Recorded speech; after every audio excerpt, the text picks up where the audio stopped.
Welcome to Piss Parking Shooting Sports. Today I've been using WildMan Slugs. These are the 22 caliber, 27 grains, and I've been out this morning, zeroed them, tuned them.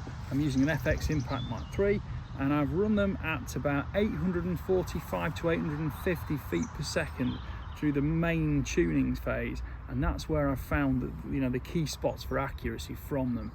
And actually, in the end, 843 to 845 feet per second seems to be the magic number. So I've recorded all my settings, and hopefully this is going to be what I'll go hunting with for the next few weeks. Let's see. These are the 22 caliber WildMan Slugs. Here we see 27 grains, 27.1 was the average I got, and they come in a cardboard tube like this. Has a foam liner in the top. Sprinkle a few out there.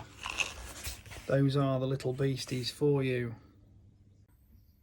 I weighed 50 pellets to do a tolerance test on the weight threshold, and I had an average of 27.1 grains, and those two little black lines either side of the zero represent a 0.1 grain variation. It never went outside of 0.1 grain variation over the 50 pellets. Diameter is 0.218 inches, which is 5.53 millimeters off the top of my head. Tolerance on that was extremely good. I occasionally got an extra decimal place on that one, and that was the only way I could tell the difference between them, so I'm very happy with the tolerances on dimensions.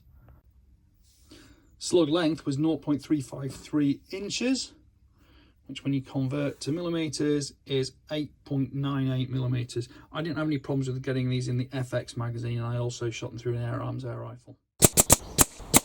I shot about 30 different groups between 3 and 5 rounds, and some up to 10 rounds, just changing all the settings, making records and notes of everything.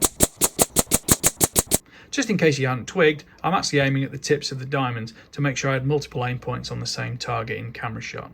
So, since everybody will ask me what my settings are, there you go. And there, and macro, and micro adjuster. And that's where I'm at, the 22 caliber, 27 grain WildMan Slugs. Primary tuning was all done here on the first stage, then we've got the macro adjuster, then we've got the micro adjuster. These ones have less effects as you would expect. Most of the adjustments here, running it down to 850 feet per second as a starting point, then I run it up to about 875, 900, and I'd run it as low as 750. The accuracy was best sort of between 850 down to 800, 775-ish. You can go for more power, of course, but power is nothing without control. When you're tuning a rifle, okay, it's fun practicing, but the thing to remember is to try and iron out any inconsistencies as much as possible. And once you've done it at 25 meters, you might want to repeat it at 50 meters, then at 75, then at 100, and then even then beyond. But the point is, if you iron them out at 25, you've got a much better starting point at 50, and so on at 75, then at 100. Because if you start straight away at the long distances, you've got so many more conditions that might interfere with your tuning.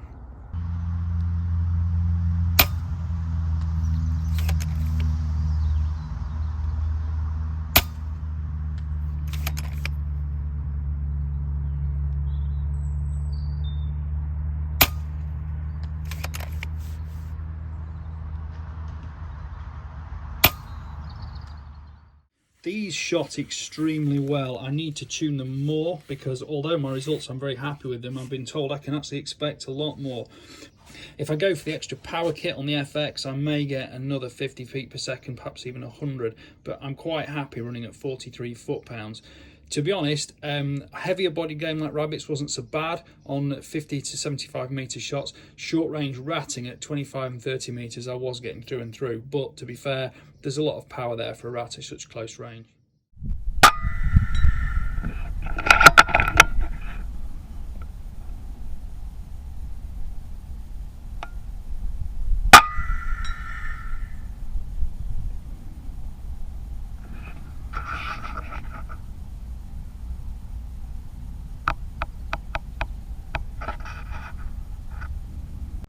So I set the gun up in the Kestrel. Liam at WildMan Slugs had given me a ballistic coefficient of 0.098. My muzzle velocity was in at 850 feet per second. My first few shots struck here from a 25 meter zero, dialed up about 4.2 mils if I remember rightly. So it was a little bit high. dropped it down a bit, shot a few more down here, then I corrected it to there. And that's the joy of shooting at long distance. You know, you need to start out, true up your ballistics, learn all about them, and remember, the smallest amount of wind is affecting these air rifles quite significantly. But hey, that's all the fun, isn't it?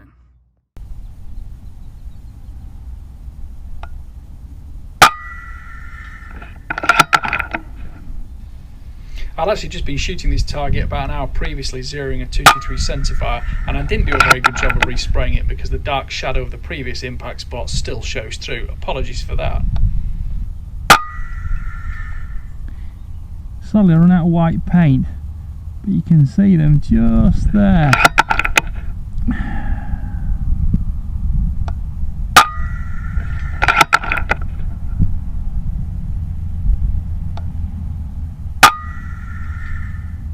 Those are shooting really nicely.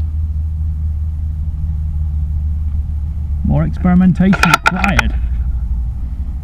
Let's go for a headshot.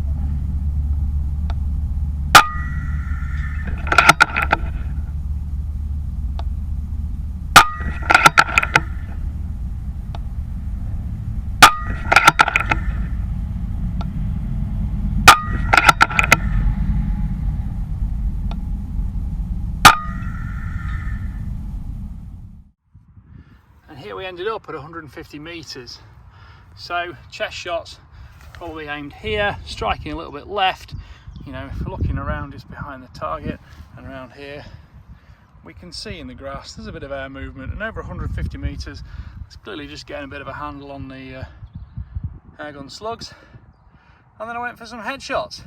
And to be fair, for a first day out, I'm very pleased with that, because that's easily equivalent to 2-2 rimfire, if not better. And the point is, I'm going to keep living and learning with this because I like that. And these are all rabbit-sized groups, pigeon-sized groups for pest control. And I'm liking this a lot. Well, I hope you've enjoyed that video. Please like, please subscribe, and please comment. I'm not perfect, I'm just enjoying shooting, and I hope you've enjoyed watching the video too. Thanks for watching. Bye for now.